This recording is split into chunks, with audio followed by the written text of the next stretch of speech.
ಎಲ್ರಿಗೂ ನಮಸ್ಕಾರ. ನಾನು ನಿಮ್ಮ ಅನುಷಾ ಲಕ್ಕಣ್ಣ ಮಾತನಾಡ್ತಾ ಇದ್ದೀನಿ and welcome to my kitchen. So ಏನಪ್ಪ ಇವತ್ತು ಕಿಚನ್ ಅಂತ ಯೋಚನೆ ಮಾಡ್ತಾ ಇದ್ದೀರಾ? ಹೌದು, ಬಹಳ ದಿನದಿಂದ ನನ್ನ ಫೇವ್ರೆಟ್ ಡಿಶ್ ರೆಸಿಪಿನ ಟ್ರೈ ಮಾಡಬೇಕು ಅಂದ್ಕೊಳ್ತಾ ಇದ್ದೆ.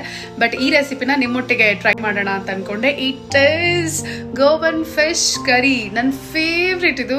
ಯಾವಾಗ ಗೋವಾಗ ಹೋದ್ರೂ 3 ಹೊತ್ತು ಗೋವನ್ ಫಿಶ್ ಕರಿ ತಿಂತಾ ಇರ್ತೀನಿ. Because it's so nice, it's so yum, it's so delicious. So ಈ ರೆಸಿಪಿನ ನನ್ನ ಗೋವನ್ ಫ್ರೆಂಡಿಂದ ನಾನು ತಿಳ್ಕೊಂಡಿದ್ದೀನಿ. ಐ ಥಾಟ್ ನಿಮ್ಮ ಹತ್ರನೂ ಶೇರ್ ಮಾಡೋಣ ಅಂತ. ಸೊ ಇವಾಗ ನಾನು ಯೂಸ್ ಮಾಡ್ತಾ ಇರೋದು ಪಂಫ್ರೆಂಟ್ ಫಿಶ್. ಸೊ ಇಲ್ಲಿ ಫಿಶಸ್ನ ನೀಟಾಗಿ ಕ್ಲೀನ್ ಮಾಡಿ ಸಾಲ್ಟ್ ವಾಟರಲ್ಲಿ ಕ್ಲೀನ್ ಮಾಡಿ ಇಟ್ಟಿದ್ದೀನಿ. ಆಮೇಲೆ ಇದಕ್ಕೆ ಏನೆಲ್ಲ ಬೇಕು ಅನ್ನೋದನ್ನ ನಾನು ನಿಮ್ಗೆ ತೋರಿಸ್ತೀನಿ. ಗೋವನ್ ಫಿಶ್ ಕರಿಗೆ ಮುಖ್ಯವಾಗಿ ಬೇಕಾಗಿರುವಂಥ ಇಂಗ್ರೀಡಿಯೆಂಟ್ಸ್ ಏನು ಅನ್ನೋದನ್ನ ಹೇಳ್ತೀನಿ. ದ ವೆರಿ ಇಂಪಾರ್ಟೆಂಟ್ ತೆಂಗಿನಕಾಯಿ ತುರಿ ತುಂಬ ಇಂಪಾರ್ಟೆಂಟ್. ಫ್ರೆಶ್ ಕೊಕೊನಟ್, ಆಮೇಲೆ ಈರುಳ್ಳಿ, ಬ್ಯಾಡಗೆ ಮೆಣಸಿನ್ಕಾಯಿ, ಅಕ್ಕಿ 2 ಸ್ಪೂನ್ಸ್, ಮತ್ತು ಧನಿಯಾ, ಬ್ಲ್ಯಾಕ್ ಪೆಪ್ಪರ್, ಹಾಗೆ ಟ್ಯಾಮ್ರಿಂಡ್ ಪಲ್ಪ್. ಓಕೆ, ಶುರು ಮಾಡೋಣ.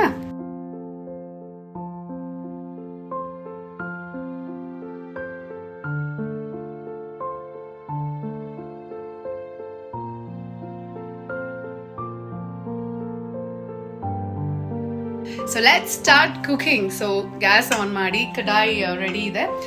ಏನಂದ್ರೆ ಗೋವಾದಲ್ಲಿ ಗೋವನ್ ಫಿಶ್ ಕರಿಗೆ usually they use coconut oil. ಆದರೆ ನಾವು ಕೋಕೋನಟ್ ಆಯಿಲ್ ನಾನು ಜಾಸ್ತಿ ಯೂಸ್ ಮಾಡಲ್ಲ, but it will be really nice.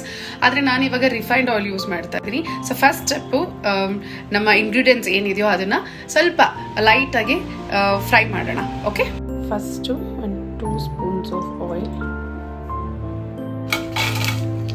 ಬ್ಯಾಡಗೆ ಮೆಣಸಿನ್ಕಾಯಿ,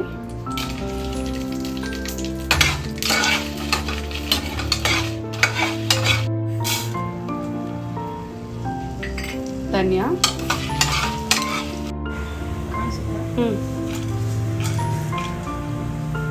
ಬ್ಲ್ಯಾಕ್ ಪೆಪ್ಪರ್, ಕರಿಮೆಣಸು,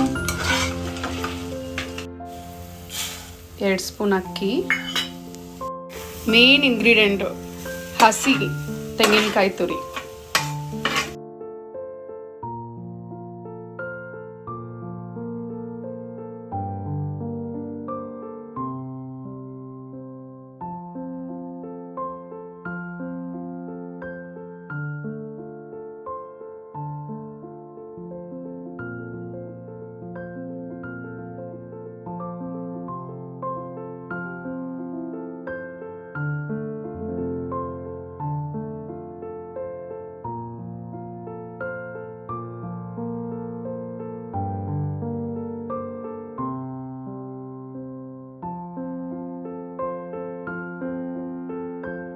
So for the same kadai, some more oil,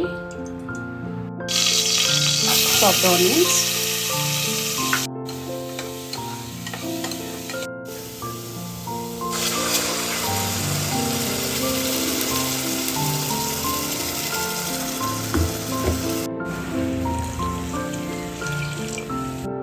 ರುಚಿಗೆ ತಕ್ಕಷ್ಟು ಉಪ್ಪು.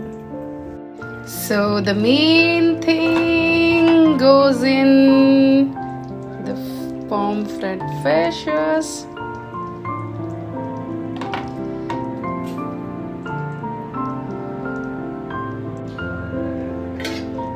Close the lid. 10 minutes. Goan fish curry.